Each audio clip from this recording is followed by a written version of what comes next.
I woke up feeling queasy in my stomach. His hand rested on my back while the other attempted to intrude into my private area. A severe headache plagued me, unrelated to the drink consumed the night before. "Honey, I'm not a morning person," I muttered to CJ. "Oh, sorry," he whined. "But what about all those tales of you and Mark going at it all night and half the next day? I was 20. I grumbled. At 20, deeply in love, you can thrive on lovemaking. "Oh," he said, sounding sad. He resembled a hurt puppy, making me question my choices again. On paper, everything seemed perfect. I traded a 40-year-old man who worked all day and tinkered with his car for a 30-year-old who adored me. Mark focused on his job and saving for our future, while CJ was solely devoted to me. Mark, though not controlling or violent, always seemed to pick fights. When I stood firm, he'd smirk and walk away.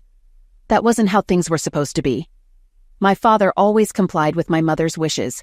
He understood the saying, "Happy wife, happy life." Mr. Mark Clayton would shoot me a look that seemed to say, "You're crazy." If I denied him closeness, he'd just shrug and tinker more with his car. I despised that Mustang passionately. And the strangest part? Depriving him of lovemaking seemed to turn him into a blabbering fool, as my mother predicted. Yet a couple of days after I started refusing him, he developed a habit of checking his watch. I spotted a calendar in our kitchen with next weekend circled in red. Several days leading up to it were marked too. It didn't add up until I rummaged through his sock drawer and found a brochure for a high-end brothel in Las Vegas. The cover featured photos of women who seemed eager to please my husband for free and would gladly charge me for the same. They were all young and attractive.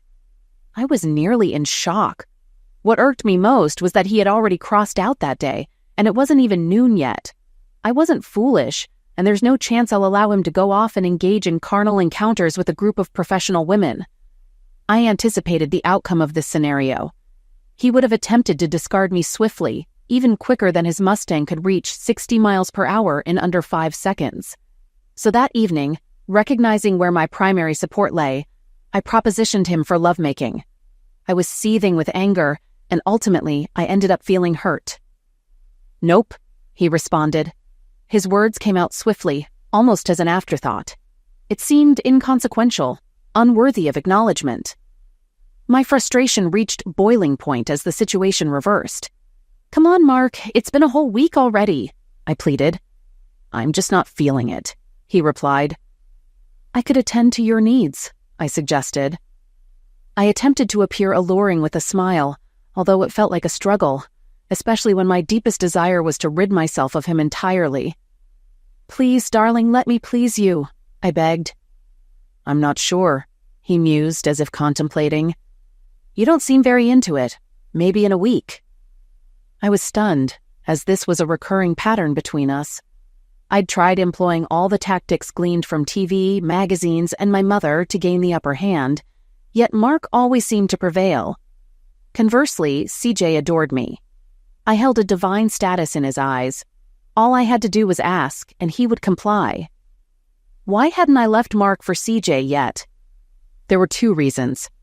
Firstly, deep down, I loved Mark despite despising his work ethic, his sense of responsibility, and his aversion to confrontation. Secondly, the more practical reason was CJ's lack of financial stability, despite his adoration and willingness to cater to my desires. Mark, the foolish man I married, earned a 6-figure salary. Perhaps that's why things had deteriorated between us. It wasn't always like this. Initially, we were deeply in love. However, 20 years and countless arguments had compelled us both to fortify our defenses against each other. As I reflected on how our enduring love had turned into constant yearning and eventually into intense animosity, CJ came to mind. He gently caressed my legs, trying to boost my mood without upsetting me. His gentle touch always had a powerful effect on me. However, when Mark tried the same, CJ's efforts only made me more irritated. I asked CJ to come closer and massage my chest. He responded with enthusiasm. I nodded, and he promptly moved towards me. I hesitated to inform him that his leg rubbing was bothering me and distracting my thoughts. Conversely, my large chest were as artificial as my blonde hair. Following surgery, I realized I had lost most sensation in my breast buds. Mark always knew how to pleasure me there, unlike anyone else. Another aspect I despised about him. He excelled in bed, and his manhood was undeniably larger than CJ's. Mark always left me trembling like jelly. It was hard to believe he never cheated. Even harder to believe he truly loved and still loves me. This will be tough for him, but it's advantageous because it means I can return to him if necessary. Honestly, I wouldn't consider leaving Mark if he didn't always have to win every argument. If he had just let me take control as intended, we would have been much happier. In fact, if I had been in charge, I would have been a happier wife and made him the happiest man on the planet. But he angered me too often. It was CJ who helped me understand my true power in relationships. He told me that in divorces, women usually have the advantage, while husbands often end up living with their mothers and eating canned tuna. CJ himself was living with a woman who wanted to marry him, but she wasn't exactly his ideal partner. Since they weren't married, breaking up with her wouldn't be a problem. I acknowledged his point. He seemed surprised. Today was the day he suggested I should call him, CJ whispered while gently caressing my chest. Then it clicked, the plan we'd been strategizing for weeks. We patiently awaited the opportune moment, and this week fell into place perfectly. It was opportune because Mark was away, and both CJ and I shied away from confronting my husband directly about my decision to leave him and file for divorce. The mere thought of it churned my stomach. I have a modest sense of morality, and the notion of contacting him while he worked tirelessly on business, funding our lifestyle, felt wrong. Mark deserved better, a heartfelt conversation about our relationship. If we concluded our marriage was beyond repair, only then should divorce be broached. Following the divorce, we'd both be free to pursue new relationships. It wasn't the noblest approach, but it was the path we chose. Throughout our more than 20 years of marriage, Mark never laid a hand on me or raised his voice. When disagreements arose, he aimed for compromise, a trait that often frustrated me. He was too willing to settle. If compromise failed, he'd flash a quirky grin and walk away. Over time, I grew familiar with his thought process, understanding precisely what that look meant. It was a silent declaration of, "Screw you, you'll get nothing if you won't agree to half," or "Who'd want closeness with a 40-year-old when I can enjoy myself in Vegas?" Over the years, my resentment festered, reaching a point where I craved it all. In the divorce, I'd claim everything: the house, my possessions, and most of his finances. And when he retired, I'd expect half of his pension too. I consulted a lawyer, had divorce papers drawn up, and confided in my mother and numerous friends. They all expressed confidence in its success, but advised against it. What irked me was that even my mother, who always harbored disdain for Mark, deemed me irrational for considering divorce. Yet their opposition fueled my resolve. My lawyer, driven solely by profit, suggested citing mental injury and neglect as grounds for divorce. It was a deceitful ploy, but it promised the freedom and control over my life that I craved. Deep down, I resented his obliviousness. But life is harsh, and he's capable of resilience. He'll bounce back with time. Besides, had I taken the time to discuss matters with him, he likely would have attempted compromise or talked me out of it. Sometimes drastic measures are necessary to capture someone's attention. It felt like one of those do unto others before they do unto you moments in life. I took a deep breath and answered the phone. CJ intensified his focus on my unconscious friend, as if urging me on. The rumble of trucks could be heard from behind the house, probably a neighbor's furniture delivery. I dialed a number I'd grown all too familiar with over the years. It rang once and connected midway through the second ring. It seemed almost too coincidental, as if he anticipated my call. "Mark?" I asked cautiously. "Who else would answer?" he replied. His casual response softened my self-reproach slightly. "Why are you calling me?" he questioned. He spoke as if it were strange or unexpected for me to call. Upon reflection, I realized he was right. I hadn't called him in years, except when I needed something for myself. This man had worked tirelessly to provide for us, while I had largely ignored him. Perhaps what I wanted would benefit us both. Maybe I could let him keep a little more money. I didn't need to hurt him. I just needed to be free. I'm your wife, I reminded him. I was on the brink of liberation, feeling the intensity build as I neared the finish line. I could feel sweat dripping onto Shannon beneath me. She responded with a high-pitched sound, pulling me closer and sealing our lips in a passionate kiss. Her grip tightened around me. I let out a breath, trying to regain my composure. Shannon giggled and kissed me again. The temptation was strong. "Shannon, darling, I can't resist," I managed to choke out. She whispered back, "You'll have to wait a little longer, sweetheart. It'll be much better if you do." Every word from her was drawing me closer to the edge. "Oh my God, drive me wild, baby," I said, struggling to maintain control. Shannon had this incredible ability to push me to the edge, leaving me always wanting more. It was hard to believe it had only been 3 months since I met her. Just as I felt like I was about to lose myself, my phone rang, breaking the spell. I glanced down to see Shannon, clearly enjoying herself. Her eyes were rolled back, legs trembling. "Ooh, baby, that feels amazing," she murmured. I tried to refocus. "What are you doing to me, Shannon?" I asked, annoyed at the interruption. "I'm trying to make you happy, Mark," she said slyly. I couldn't help but confess, "I've been happy since I met you." She grinned. "You'll be even happier when we're finished. Answer the call." Hoping it might be important, I reached for the phone. But it wasn't what I expected. It was the movers. I had completely forgotten they were supposed to call upon arrival. Shannon, undeterred, resumed her playful actions, reigniting my excitement. Just as I was getting back into the moment, my phone rang again. I recognized the number and nodded to Shannon. She looked at me with a mix of amusement and a mischievous grin. After the call, Shannon rolled over and nestled beside me. I couldn't help but admire her physique. Her toned legs, heart-shaped derriere, and slender waist were mesmerizing. It was as if she was a work of art, perfectly sculpted. I chuckled at her jest about God focusing more on her posterior than her chest. I was in love again. Yes, again. Only for the second time. But this time, everything felt right. This love was akin to a phoenix, rising from the ashes of my past. Perhaps I should begin from the start. 3 months ago, I was a fool in love, enamored with a woman who despised me, and deep down, we both knew it. Yet I loved her, genuinely. Naively, I believed she loved me in return. Admittedly, my marriage had its troubles. We argued incessantly, but I thought it was a phase all couples endured. My awakening came when my secretary announced a visitor. As Shannon entered my office and took a seat, confusion clouded my mind. "Which company are you representing?" I inquired. "I'm part of the you and me out to avenge the idiocy of the corporation," she retorted. "I'm lost," I confessed. "You're about to be, Mark, and it won't be gentle," she warned. With a shrug of her petite shoulders, she continued, "Your wife is cheating on you." Initially, I thought I misheard, but her certainty left no room for doubt. She stated it matter-of-factly, as if discussing the color of the sky.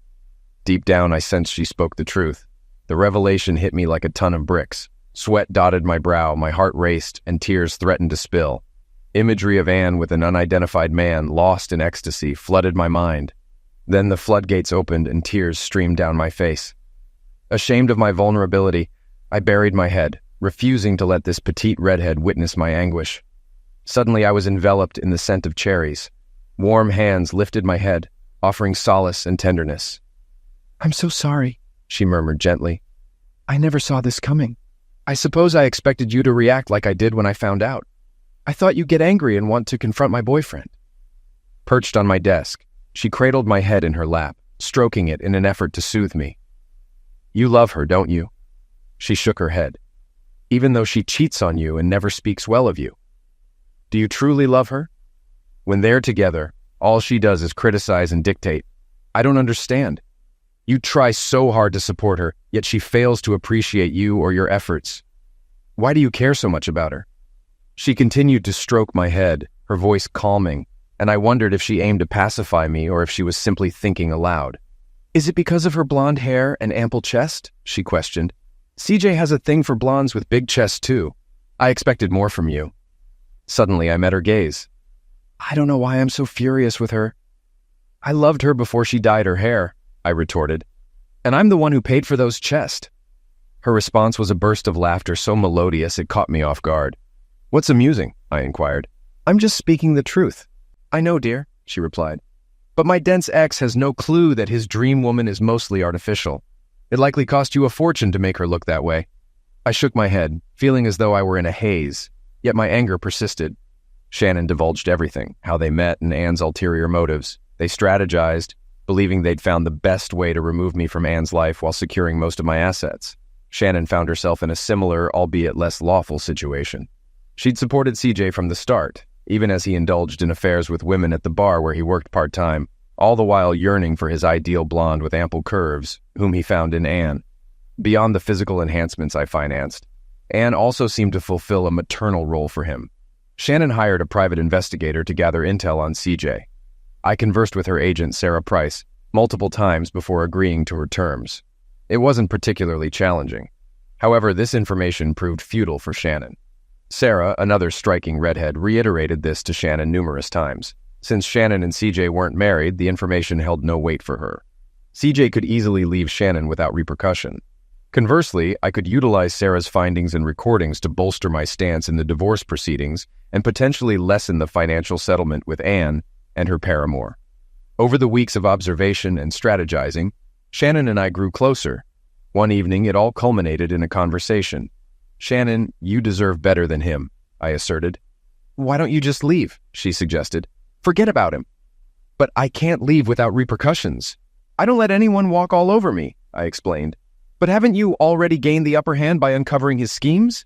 You're not emotionally tied to him like I was, so you're not trapped, right?" I reasoned. "You're young and stunning. There's still time for you to find someone who'll treat you right." Even in the dim interior of my Mustang, her green eyes sparkled. "So you finally noticed, huh?" she teased. "Noticed what?" I inquired. She grinned. "I noticed you. From the moment you walked into my office," I confessed. "Rubbish," she chuckled.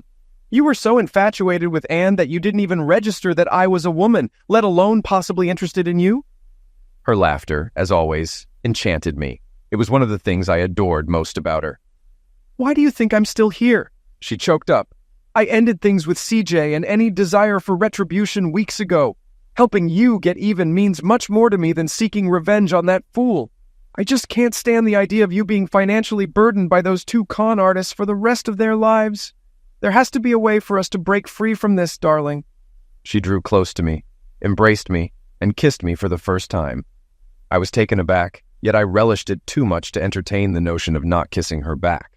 At 40, after 2 decades of marriage, I thought I knew how to kiss. But my experience was solely with Anne. Kissing Shannon was an entirely different sensation. The taste, the feeling, it was all distinct. I couldn't get enough. We lost track of time, forgetting about the tape recording of our cheating partners. Eventually, a voice interrupted us, but Shannon refused to let go of my hand. "I suspected as much." "All right, I was hoping this would happen," Sarah remarked with a smile. "You two are adorable together. You're much better suited for each other than your current partners. Now that you're a couple, we can let those schemers go. They'll get their comeuppance eventually." "But what about the divorce and our retaliation?" Shannon inquired.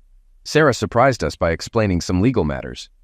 "The question is, are you both committed enough to pursue this?" Sarah asked. "Take some time to consider. This is a significant decision. I'll send you the bill." She smiled. The subsequent weeks were dedicated to crafting our narrative. Shannon and I honed our acting abilities. We both informed our partners about our supposed hectic work schedules, and it's astonishing that they bought into it. Neither of them had any inkling that Shannon and I were acquainted, let alone involved romantically. This afforded us the chance to spend more time together, nurturing our mutual attraction until it blossomed into full-fledged love. One day, I phoned Shannon at her workplace and declared that I was ready. "I feel like I need to be with you more," I confessed. "We're practically inseparable every night." "You silly," she giggled through the receiver. "That's not enough," I insisted. "But we haven't even been carnal yet," she whispered, indicating that she was cautious of being overheard at work. "I'm certain lovemaking with you will be incredible," I reassured her. "You have no idea," she purred. "But you do realize I don't have the same assets as your wife," she pointed out. "What does that matter?" I countered. "What truly makes lovemaking amazing is being with someone you love and genuinely want to please." Then she said it. Tears brimmed in her eyes, her voice quivering. It was as if she had been waiting for me to reciprocate. "I love you too, Mark, and I promise it'll always be this way. You can have every part of me whenever you want. I'm yours," she poured out. I was taken aback. No one, not even Anne in our youth, had ever expressed their love for me so eloquently and passionately. "And no, I've never said anything like that to anyone before you," she declared solemnly. "Not even that idiot CJ. "I never doubted it," I responded. "I'm just curious about how soon we can proceed. We're following Sarah's plan. The call this morning was precisely what we were waiting for." The ironic aspect of all this was my sincere belief that fate played a hand in bringing us together. While we meticulously planned, we took great care not to be seen together for weeks. Yet acquaintances of ours kept approaching each of us, divulging suspicions about our significant other's infidelity. We had to feign ignorance, which bordered on a comedic farce akin to Shakespearean proportions. It seemed that only CJ and Anne suspected that we were aware, presuming their superiority over everyone else. Finally, my faux business trip arrived. It was a ruse, but it served its purpose. Fortunately, Shannon's mother conveniently fell ill around the same time.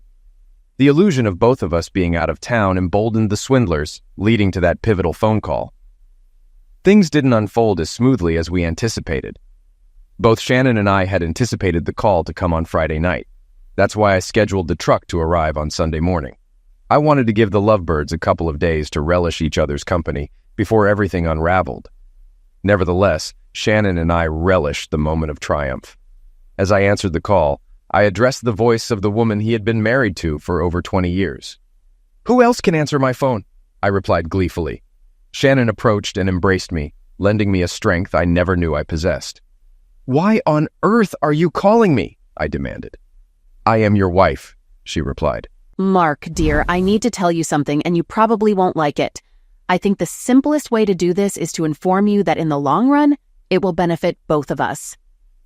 It may not seem like it now, but I just burst out laughing. And he laughed too. I couldn't believe he was laughing at me. CJ went downstairs to see what was happening with the damn trucks. I wish CJ had been by my side. "So why the hell are you laughing?" I queried. "I'm being serious." "Well, the other day someone was talking to me and said, 'You'll leave me in the lurch,'" he said, still in that same chuckling tone. He really knew how to get under my skin. Well, in a moment he'll be laughing out of the other side of his mouth. And that's what it's all about. This time I was determined to outsmart him. "But let me tell you, I have some news for you," he continued, "and you'll soon find out what it is. Then you'll have to dine alone." "What on earth are you talking about?" I questioned. "I don't think it was your idea at all." He chuckled. "I think this is CJ's scheme. Hell, he knew about me and CJ. He mentioned overhearing some people talking about it, probably my nosy neighbors. I had to try to salvage the situation. No, to hell with it all. I had to follow through with it. "Mark, I'm leaving you," I declared. "I want a divorce." I put as much conviction into my voice as I could muster. But all he did was laugh even harder. "Your letter to me gave me pause and made me wonder why." "But I think you felt compelled to set things right," he chuckled. His words sent a shiver down my spine. Was this idiot psychic? Nobody knew about that blasted letter. Even CJ had no clue that I had penned a letter to Mark. The letter was supposed to accompany the divorce papers, detailing my sentiments about our marriage and where we went wrong. It also outlined precisely what Mark needed to do to win me back from CJ. "Mark, we need to discuss this," I muttered. "I think we should do it when you get home." "Just remember this, my girl. When you look at the sky," he crooned, "you can see the stars and still not see the light." "Mark, are you eating?" I exclaimed in disbelief. I called the idiot to inform him we were finished and he was singing. He feigned delight at my departure to rattle me. "Mark, if you don't make changes, we're headed for divorce," I warned. It's too late. For that, honey, oh, how painful it is," he replied. And in the background, I heard a woman's voice murmuring something about being the only woman he better call Sweet Mark. "It's never too late," I countered. "Why is it too late, Mark? And who is that woman next to you?" "Because I've already left," he warbled. "And I feel stronger, and I sing this victory song. Ooh, oh my God, ooh, ooh." "What the hell do you mean you already left?" I yelled into the phone. Suddenly, the dread I had been feeling all morning intensified. It was akin to how Wile E. Coyote feels just before the boulder he dropped on the Roadrunner starts looming over his own head. I strained to hear Mark's response, but all I heard was beeping. I flung the phone onto the bed beside me just as CJ burst into the room. The fear etched on his face was palpable. "You need to get dressed and go downstairs," he instructed. I hastily threw on a robe and cinched it tightly. In the living room stood a formidable black woman holding a tablet, looking as though she owned the place. "Who the hell are you?" I demanded. "Get out of my house." She regarded me with a measured gaze, then turned her back. "I'm feeling generous," she declared. "I understand your situation may evoke anger and resentment, but I won't tolerate rudeness or any delays. I need to vacate this house by day's end, and I aim to do so charitably. You have a few minutes to gather your personal belongings." "I'm not budging," I retorted. "This house belongs to me and my husband. It's nearly paid off." CJ called the police. "Yes, he did," she confirmed. "CJ called the police. That'll expedite matters. This house isn't nearly paid off, it's fully paid. This is likely to be the most humiliating moment of your life, ma'am." I stared at her as CJ dialed emergency. A few moments which felt like an eternity passed, granting me a chance to ponder. Then Mark's words echoed in my mind. What was that supposed victory song? What victory was he declaring? And then Hank K., the police chief and a personal friend of Mark and me, arrived. The woman strode past me, handing Hank a stack of papers. He perused them, nodding several times before approaching me. He glanced past me to CJ. "Is this him?" he inquired. "Who?" I repeated. "Don't be vexed," he said. "I'm just curious if this is the man you cheated on Mark with. It's audacious to have him here in Mark's house. Darn it, I forgot Mark sold the house." Before I could process his words, my mind went into overdrive. A rather cheerful woman pushed through the moving crew. "Is he?" she inquired. She sauntered around CJ and then flashed a smile at me. "They said you were naive, but I had to see for myself. What on earth are you talking about?" I demanded. "Half the women in town are wondering why you swapped your husband for a guy with less manhood in his pants and no income," she grinned. "There might be some truth to the idea that silicone in your chest rots your brain." "Follow my train of thought, Tina," the police chief interjected. He approached CJ slowly and quizzed. "Hey, buddy, do you know what a woman says to a guy with a really big male organ?" "No, I don't," CJ replied, looking bewildered. "How would you?" the chief retorted, and he and the plump woman erupted into laughter. "Can we proceed?" the black woman asked, wiping tears of mirth. "Sure," the chief consented. "Anne, pack your things and leave. Mark sold the house." "But he can't," protested. "This is my home. I chose it, even though he paid for it." "Anne," the chief intervened, "he purchased it with his own funds. His name is the sole one on the deed. He can do as he pleases." "Nonsense. A woman always gets the house in a divorce," I shouted.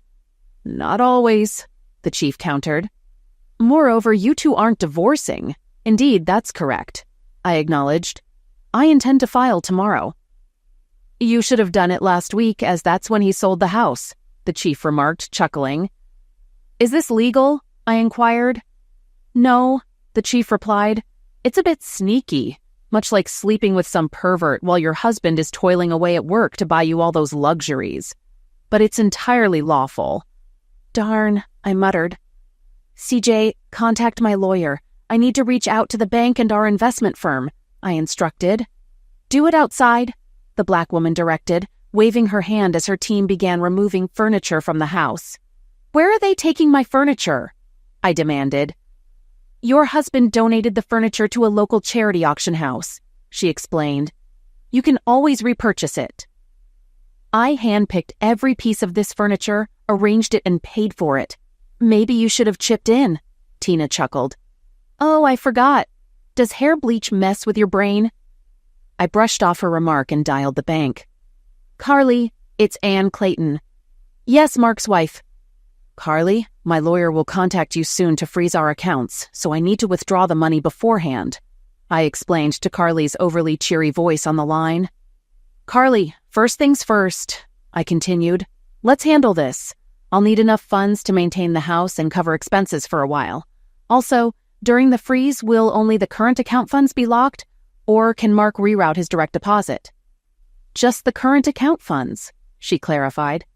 But I believe he switched his direct deposit last week when he left his job. What did he do?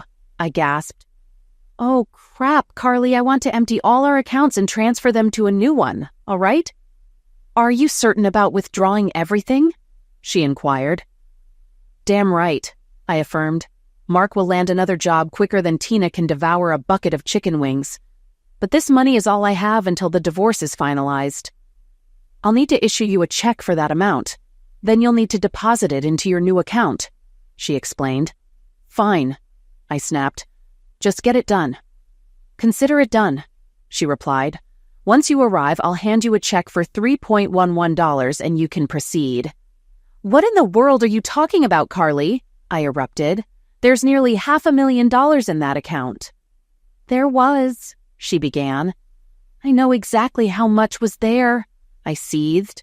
That's precisely what happened last week. Chief, this has to be against the law, I protested. It's not illegal, he clarified, but it's pretty rotten. Yeah, he added.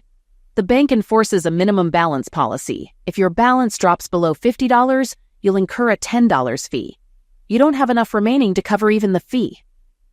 CJ handed me the phone and I began conversing with my attorney, my words interspersed with sobs. I recounted how Mark sold the house, drained our bank accounts, and liquidated all our investments. Logging into our investment account, I discovered Mark had cashed out everything, leaving just one share in the cheese company. That's pretty clever, remarked my lawyer. He got ahead of you. It's all perfectly legal. Until the divorce is initiated, he can do whatever he wants with his assets. So he took everything. He's likely going to cash out and stash it in offshore accounts beyond our reach. He's aiming to boost his wealth to the point where you won't get a dime in the divorce. And quitting his job? Genius move.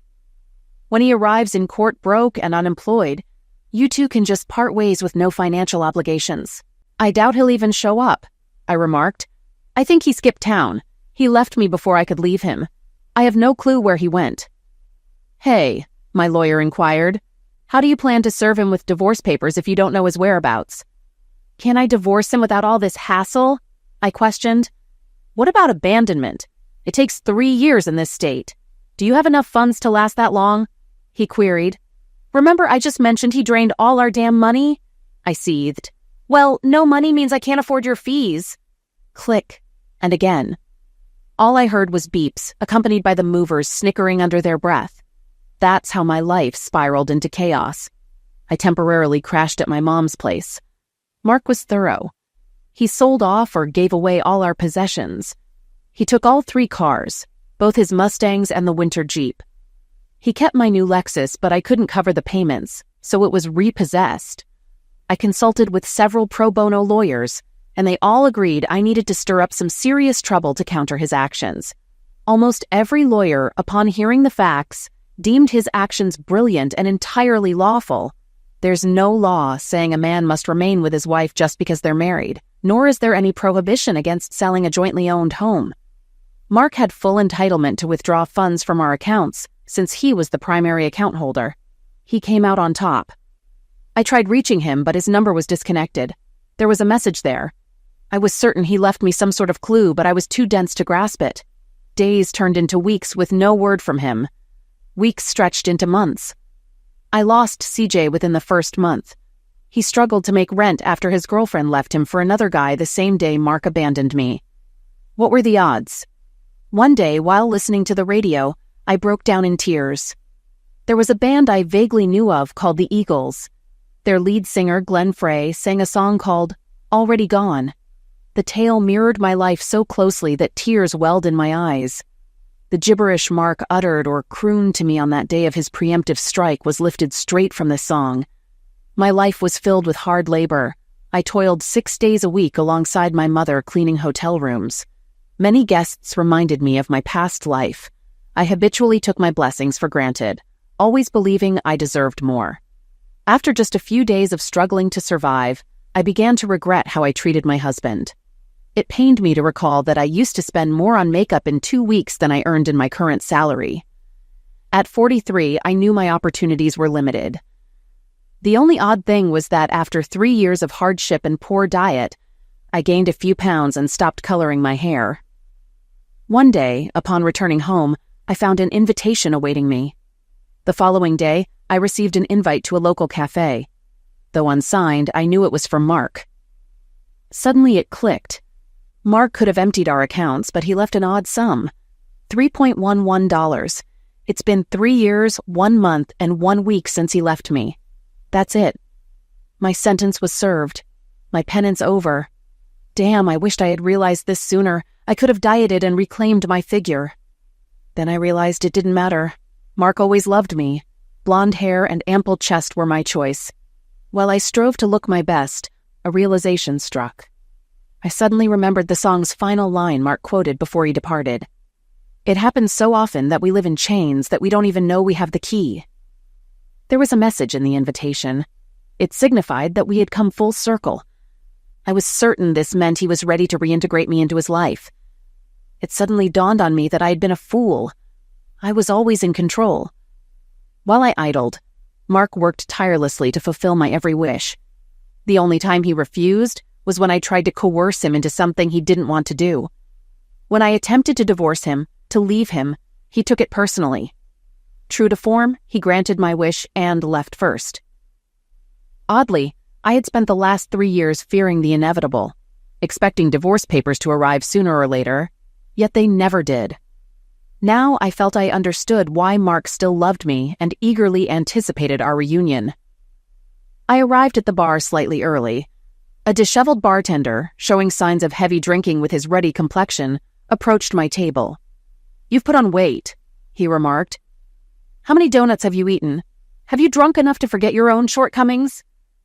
"What brings you here, CJ? I thought you still worked here," he retorted. "I received an invitation for lunch at a cafe across the street," I explained. "I came to gather courage." "This is odd," he observed. "Too much of a coincidence." "What do you mean?" I inquired. "I also received an invitation," he revealed. "Did yours include a cryptic riddle?" "It wasn't much of a mystery," I replied. "It was Mark's way of signaling he wants me back." "What exactly did it say?" he probed. "It read, 'We've come full circle. I'm ready to give you what you want,'" I recounted. "You're right," he acknowledged. "Yours differs from mine. Mine posed a question. Why does a squirrel hide nuts in its nest?" "I'm clueless about that," I admitted. "I believe it means Shannon wants me back," he concluded. "Squirrels hide nuts to protect them from birds. Birds is slang for women. Shannon's telling me she doesn't want me with other women. I think they colluded to reunite us after a period of suffering, wanting us to accept them on their terms." "Forget all this," I exclaimed angrily, abandoning all I had learned over the past 3 years. "If Mark wants me back, he'll have to work hard for it." With resolve, I stormed out of the bar and made my way across the street to the cafe. Taking a seat at a small table, I scanned the cafe and spotted CJ's entrance. He settled at a nearby table on the sidewalk, where 2 college guys played hacky sack. Seeing CJ, I pondered his riddle and realized his mistake. Despite waving desperately, he remained engrossed with the guys until he eventually noticed me. His wave and headshake left me puzzled.